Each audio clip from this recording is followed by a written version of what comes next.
ਸਤਿ ਸ਼੍ਰੀ ਅਕਾਲ ਦੋਸਤੋ, news only ਦੇਖ ਰਹੇ ਹੋ ਤੁਸੀਂ। ਇਸ ਵਕਤ ਤੁਹਾਡੇ ਨਾਲ ਤੁਹਾਡਾ ਆਪਣਾ ਦੋਸਤ ਹਰਦੀਪ ਸਿੰਘ ਭੋਗਲ। ਇਸ ਵਕਤ ਅਸੀਂ ਸ਼ੰਭੂ ਬਾਰਡਰ ਤੇ ਮੌਜੂਦ ਹਾਂ। ਇੱਥੇ ਇੱਕ ਚਰਚਾ ਇਹ ਵੀ ਚੱਲ ਰਹੀ ਹੈ ਕਿ ਸਿਰਫ ਪੰਜਾਬ ਦੇ ਕਿਸਾਨਾਂ ਦਾ ਅੰਦੋਲਨ ਹੈ ਸ਼ਾਇਦ, ਪਰ ਸਭ ਤੋਂ ਵੱਡੀ ਗੱਲ ਇਹ ਕਿ ਵੱਖ-ਵੱਖ ਥਾਵਾਂ ਤੋਂ ਜਿਨ੍ਹਾਂ ਨੂੰ ਪਤਾ ਹੈਗਾ ਕਿ ਸੰਘਰਸ਼ ਸਿਰਫ ਪੰਜਾਬ ਦੇ ਕਿਸਾਨਾਂ ਦਾ ਨਹੀਂ ਬਲਕਿ ਆਮ ਲੋਕਾਂ ਦਾ ਵੀ ਹੈਗਾ, ਉਹ ਇਸ ਸੰਘਰਸ਼ ਦੀ ਹਮਾਇਤ ਕਰਨ ਪਹੁੰਚ ਰਹੇ ਨੇ। ਬੇਸ਼ੱਕ ਜ਼ਮੀਨਾਂ ਛੋਟੀਆਂ ਹੋਣ ਚਾਹੇ ਜ਼ਿਆਦਾ ਹੋਣ, ਹਰੇਕ ਵਿਅਕਤੀ ਇਸ ਅੰਦੋਲਨ ਦੀ ਜਿਹੜੀ ਅਹਿਮੀਅਤ ਹੈਗਾ ਉਹਨੂੰ ਸਮਝ ਰਿਹਾ ਹੈਗਾ। ਸਾਡੇ ਨਾਲ ਮੱਧ ਪ੍ਰਦੇਸ਼ ਤੋਂ ਇੱਕ ਕਿਸਾਨ ਜਿਹੜੇ ਉਚੇਚੇ ਤੌਰ ਤੇ ਆਪਣੇ 8 ਸਾਥੀਆਂ ਦੇ ਨਾਲ ਇਸ ਸ਼ੰਭੂ ਮੋਰਚੇ ਦੇ ਵਿੱਚ ਪਹੁੰਚੇ ਨੇ। ਲੰਮਾ ਸਫ਼ਰ 900 ਕਿਲੋਮੀਟਰ ਦਾ ਸਫ਼ਰ ਤੈਅ ਕਰਕੇ 2 ਦਿਨ ਦਾ ਸਫ਼ਰ ਜਿਹੜਾ ਹੈਗਾ ਇਹਨਾਂ ਦਾ ਪੈ ਜਾਂਦਾ ਇੱਥੇ ਪਹੁੰਚਣ ਦਾ, ਤਾਂ 2 ਦਿਨ ਲਗਾ ਕੇ ਇਸ ਅੰਦੋਲਨ ਦੇ ਵਿੱਚ ਪਹੁੰਚੇ ਨੇ। ਇਹਨਾਂ ਦੇ ਨਾਲ ਗੱਲਬਾਤ ਕਰਕੇ ਸਮਝਾਂਗੇ ਕਿ ਇੱਥੇ ਆਉਣ ਦਾ ਕਾਰਨ ਕੀ ਹੈਗਾ, ਇਸ ਅੰਦੋਲਨ ਦੀ ਅਹਿਮੀਅਤ ਕੀ ਸਮਝਦੇ ਨੇ। तमाम मसले ते गलबात करांगे। हिंदी बोलते हैं, कोशिश करूँगा कि हिंदी दे विच सवाल करा, उस तरीके नाल समझ ज़्यादा वधिया आ सकती है। तो ये पूरे मसले को किस तरीके समझते हैं भाई? सब तो पहला तो आपका स्वागत है यहाँ पर पंजाब में। बहुत बहुत बहुत सत श्री अकाल जी। आपका नाम क्या है? आपका? हमारा नाम मुकेश पटेल है। मुकेश, कहाँ से, कौन से ज़िले से हो और कितनी खेती ज़मीन है आपकी, खेती जो करते हो आप? मैं मध्य प्रदेश एमपी बुंदेलखंड का रहने वाला हूँ। मेरे पास 8 एकड़ ज़मीन है और 8 एकड़ के ज़मीन के साथ साथ मैं अपनी ज़मीन में गेहूं की फसल ज़्यादा बोता हूँ। तो मैं चाहता हूँ कि मेरे मध्य प्रदेश में एमएसपी नहीं मिलती है, तो जो एमएसपी की हमारे पूरे अपने पंजाब के सभी किसानों के साथ साथ पूरी जो आवाज़ उठी है, तो पूरे समस्त भारतवासियों के किसानों की ये आवाज़ है कि एमएसपी की मांग है, ये सबके लिए है। अगर एमएसपी हमको मिलेगी तो हमारे पास अच्छा पैसा आएगा। अगर अच्छा पैसा आएगा तो हम अच्छी आवश्यकताएं जो हमारी होती हैं, हम अपने बच्चों को पढ़ाएंगे लिखाएंगे, घर में एक अच्छी व्यवस्था जमाएंगे। जब पैसा आता है तो सब कुछ नॉर्मल अच्छे तरीके से बढ़िया अच्छा हो जाता है। अगर हम समझने की बात करें, अभी क्या मूल्य मिल रहा है आपको आपकी गेहूं का? कितना पैसा मिलता है गेहूं का? देखिए जी, अभी तो हमारे यहाँ गेहूं की फसल 15 से 20 दिन में आने वाली है। जब गेहूं की फसल हमारे यहाँ आ जाती है तो उसका रेट आ जाता है 1500-1600 रुपये क्विंटल। अभी तो हमारे यहाँ चल रही है 2100, 2200, 2300 रुपये बिक रही है। लेकिन जब जिस दिन गेहूं की फसल हमारी हम किसानों के पास आ जाएगा तो उस दिन नीचे गिर करके 500-600 रुपये क्विंटल नीचे आ जाती है। 500-600 रुपये हर वर्ष की यही हालत है। हर वर्ष ऐसा ही होता है कि 500-600 रुपये हर क्विंटल पर नीचे हो जाता है। इसका मतलब ये है कि 500-600 कम हो जाएगा? बिल्कुल हो जाएगा। तो 15 रुपये किलो के हिसाब से या 14 रुपये किलो के हिसाब से बिकेगी आपकी? बिल्कुल। आज से 2 साल पहले की बात है तो 13, 12, 1400 रुपये बिकी रही है, पर पिछली साल 1400 से लगा करके 15, 16, 1700 से अधिक नहीं बिकी है। ये हर वर्ष की यही हाल होती है। और आने वाले समय में मुझे लगता है कि अगर यह मांग जो सबकी किसानों की है यह अच्छी हो जाए, सरकार की बात है यह बात अच्छी तरीके से पहुंच जाए, तो लगता है कि हमारे पास भी अच्छा पैसा आएगा। भाई वैसे वहाँ पर किसानों की इस वक्त हम समझने की कोशिश करें तो हालत क्या है, किस तरीके से वो अपना जीवन बसर कर रहे हैं? जिस तरीके से आप कह रहे हो कि फसल का पूरा मूल्य नहीं मिल रहा और जिस तरीके से वहाँ के लोग अपना जीवन बसर कर रहे हैं, स्थिति क्या है? किस सिचुएशन में या किस स्थिति में वो जीवन बसर कर रहे हैं? आप ये समझ लीजिए कि जो मध्य प्रदेश का किसान है, मध्य प्रदेश से अधिक मजदूर वर्ग पलायन करता है।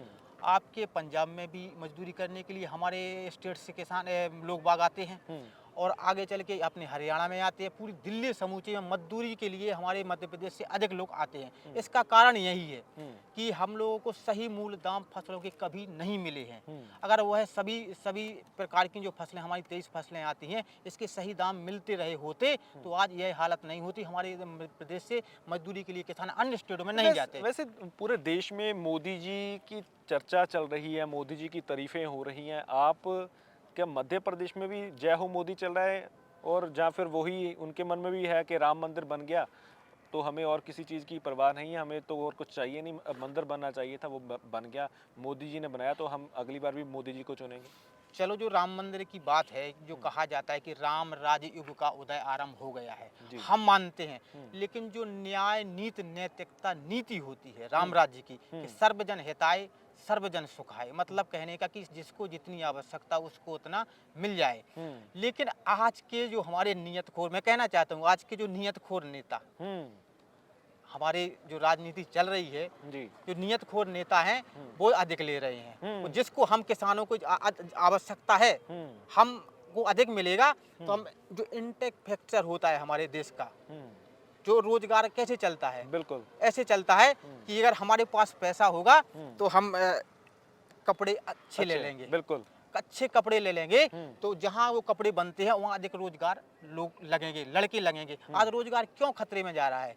क्योंकि लोगों के पास पैसा नहीं है। हम खर्चने को चाहते पैसा नहीं है, वो सर्कल नहीं घूम रहा। हाँ, हम बिल्कुल। अगर एक आपको बताऊं कि मान लीजिए अगर मेरे पास पैसा आ जाएगा, 50,000 रुपए आ जाएगा, तो मैं मोटरसाइकिल खरीद लूंगा। ठीक है, मोटरसाइकिल खरीद लूंगा, तो जहाँ वो मोटरसाइकिल जिस कंपनी में बनती है तो अधिक वहाँ रोजगार लेने की लड़के, आज 50 लड़के वहाँ काम कर रहे हैं। तो कल के दिन अगर गरीब लोगों के लिए पैसा आएगा तो वो हर प्रकार की टीवी लेगा, कूलर लेगा, फ्रिज लेगा, तो इन जो कंपनियां बनाती हैं उनमें अधिक लोग रोजगार के लिए अगर involve हो किसान के जाएंगे। पास, आम लोगों के पास पैसा आएगा तभी तो सर्कल घूमेगा, वो मार्केट में जाएगा, कोई ना कोई चीज खरीदेगा और सर्कल घूमेगा तो पूरी देश की अर्थव्यवस्था जो है वो उसी हिसाब से चलेगी। लेकिन सरकार को तो लगता नहीं है ऐसा।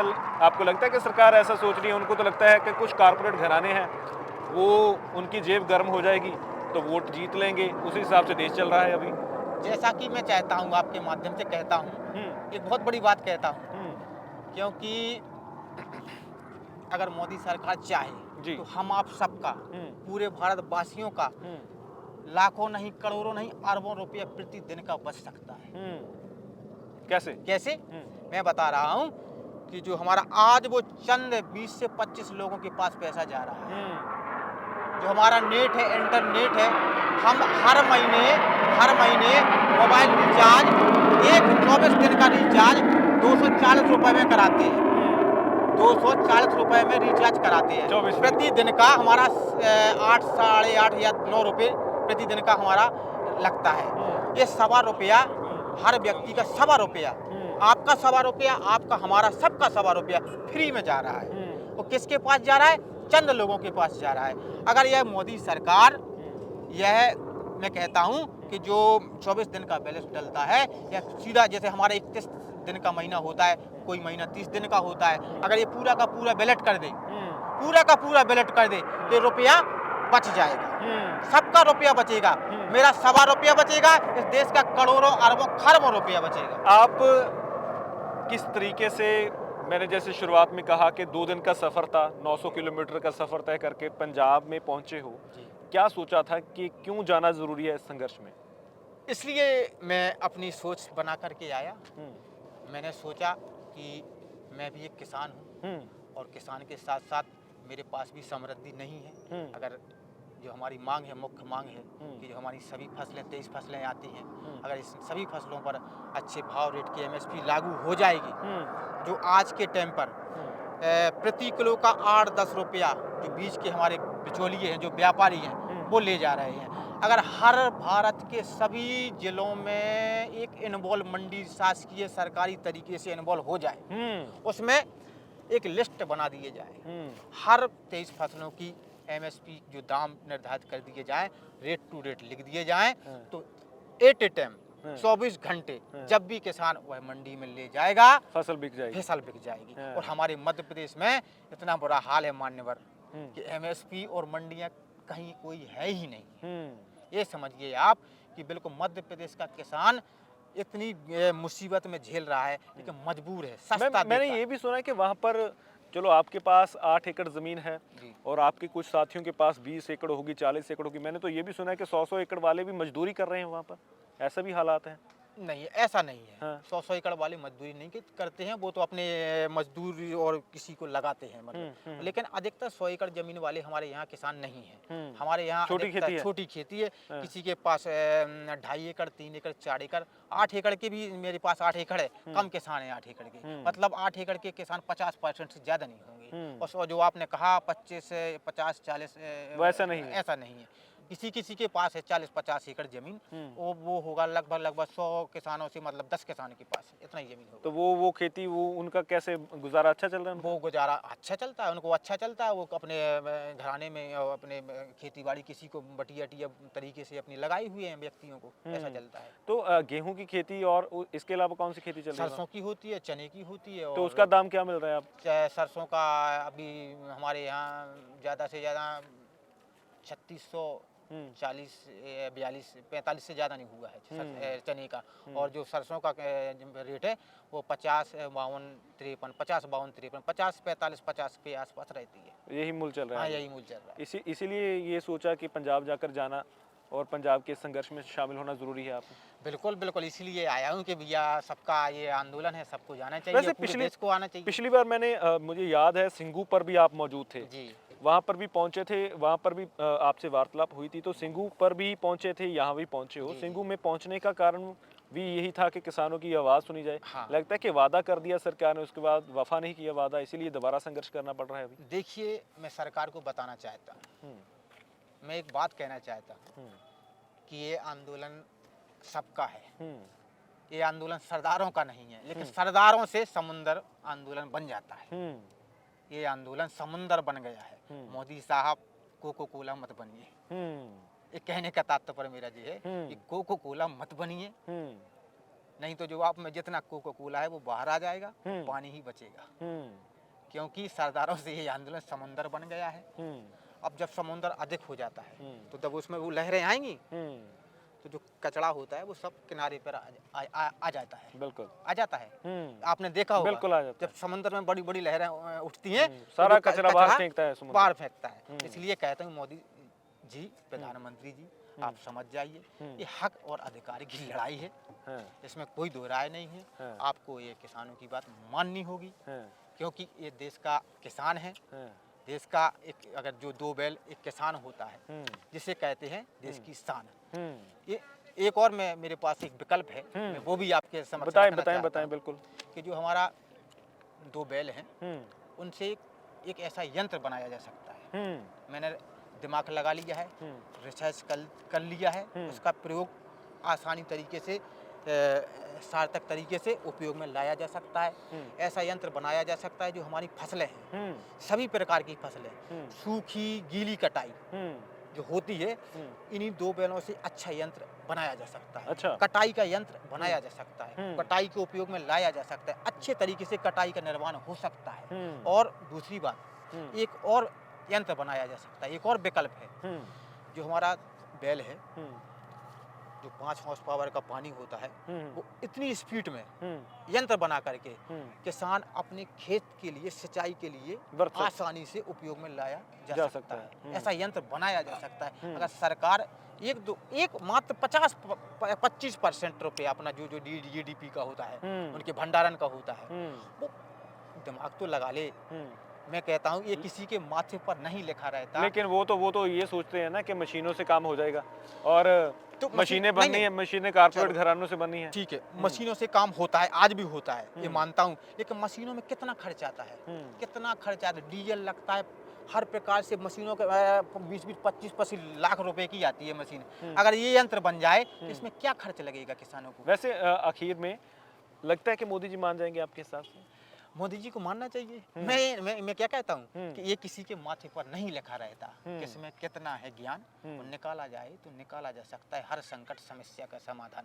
भाई साहब, मान्यवर महोदय जी, दिमाग लगा लो, तो जो साइकिल है जो अपनी, उसको भी एक व्यक्ति को बैठाल करके हवा में उड़ा लो। ये बिल्कुल सत्य कह रहा हूँ। एक ऐसा भी हो सकता है हेलीकॉप्टर पर 10 लोग उड़ सकते हैं।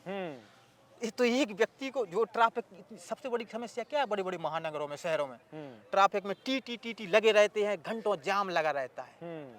जिस दिन ये यंत्र बन जाएगा और जी दिमाग लग सकता है, वो बन सकता है। मैं सत्य कह रहा हूँ, भगवान कसम सत्य कह रहा हूँ। ये ऐसा हो सकता है कि एक व्यक्ति को साइकिल पर बैठाल करके हवा में उड़ाया जा सकता है, आसानी से वो जहाँ उसको जाना होता है वहाँ जा सकता है, और वो बनाया जा सकता है। जैसे साइकिल है अपनी, आराम से ऐसा बनाया जाए, उसको उपयोग में लिया तो जाए, प्रयास तो किया जाए। प्रयास करने में क्या जाता है मान्यवर। तो मैं कहता हूँ सरकार से, ठीक है, सरकार अब देखते हैं आगे चल के क्या होता है। अब तो हम लोग सब आ गए हैं, किसान भाई डटे हैं, आगे चल के जैसा होगा वो देखा जाएगा। तो मध्य प्रदेश तो 900 किलोमीटर का सफ़र तय करके 2 दिन लगा के अपने 8 साथियों के नाल ये किसान ने ਜਿਹੜੇ ਉਸ ਖਿੱਤੇ ਤੋਂ ਇੱਥੇ ਪਹੁੰਚੇ ਨੇ, ਸਮਝਦੇ ਨੇ ਕਿ ਇਸ ਅੰਦੋਲਨ ਦੀ ਅਹਿਮੀਅਤ ਕੀ ਹੈ। ਤਾਂ ਇਹਨਾਂ ਦੇ ਨਾਲ ਗੱਲਬਾਤ ਕਰਕੇ ਇਹਨਾਂ ਦੇ ਨਜ਼ਰੀਏ ਤੋਂ ਇਹ ਸਮਝਣ ਦੀ ਕੋਸ਼ਿਸ਼ ਕੀਤੀ ਹੈ ਕਿ ਮੱਧ ਪ੍ਰਦੇਸ਼ ਦੇ ਵਿੱਚ ਖੇਤੀ ਦੇ ਕੀ ਹਾਲਾਤ ਨੇ। ਤਾਂ ਸਾਫ਼ ਤੌਰ ਤੇ ਜ਼ਿਕਰ ਕੀਤਾ ਕਿ ਜੇ ਇਸ ਤਰੀਕੇ ਨਾਲ ਪੰਜਾਬ ਦੇ ਵਿੱਚ 2100-2200 ਰੁਪਈਆ ਮੁੱਲ ਮਿਲ ਜਾਂਦਾ ਕਣਕ ਦਾ, ਤਾਂ ਉੱਥੇ ਕਹਿੰਦੇ ਕਿ 1300-1400 ਆਹੀ ਰੇਟ ਚੱਲਦਾ ਜਦੋਂ ਫਸਲ ਨਵੀਂ ਫਸਲ ਆਉਂਦੀ ਹੈ। ਪਰ ਜਦੋਂ ਸਮਾਂ ਪੈਂਦਾ ਉਸ ਹਿਸਾਬ ਨਾਲ ਰੇਟ ਅੱਗੇ ਪਿੱਛੇ ਹੁੰਦੇ ਨੇ। ਬਾਕੀ ਫਸਲਾਂ ਜਿਹੜੀਆਂ ਬੀਜਦੇ ਨੇ ਉਹਨਾਂ ਦੇ ਵੀ ਯਕੀਨੀ ਭਾਅ ਨਹੀਂ ਮਿਲਦੇ ਹੈਗੇ, ਤੇ ਇਸੇ ਕਰਕੇ ਅਸੀਂ ਸਮਝਦੇ ਹਾਂ ਕਿ ਪੰਜਾਬ ਦੇ ਜੇ ਕਿਸਾਨ ਇਹ ਸੰਘਰਸ਼ ਕਰ ਰਹੇ ਨੇ, ਸਿਰਫ ਉਹਨਾਂ ਦਾ ਸੰਘਰਸ਼ ਨਹੀਂ ਹੈਗਾ, ਪੂਰੇ ਦੇਸ਼ ਦਾ ਸੰਘਰਸ਼ ਹੈਗਾ, ਤੇ ਇਸੇ ਕਰਕੇ ਅਸੀਂ ਇਸ ਸੰਘਰਸ਼ ਦਾ ਹਿੱਸਾ ਬਣਨ ਦੇ ਲਈ ਪਹੁੰਚੇ ਹਾਂ। ਤੁਸੀਂ ਇਸ ਬਾਰੇ ਕੀ ਸੋਚਦੇ ਹੋ? ਆਪਣਾ ਕਮੈਂਟ, ਆਪਣੀਆਂ ਟਿੱਪਣੀਆਂ ਜ਼ਰੂਰ ਸਾਂਝੇ ਕਰੋ। ਸਹਿਯੋਗੀ ਹਰਜਿੰਦਰ ਦੇ ਨਾਲ ਹਰਦੀਪ ਸਿੰਘ ਭੋਗਲ, ਨਿਊਜ਼ ਓਨਲੀ, ਸ਼ੰਭੂ।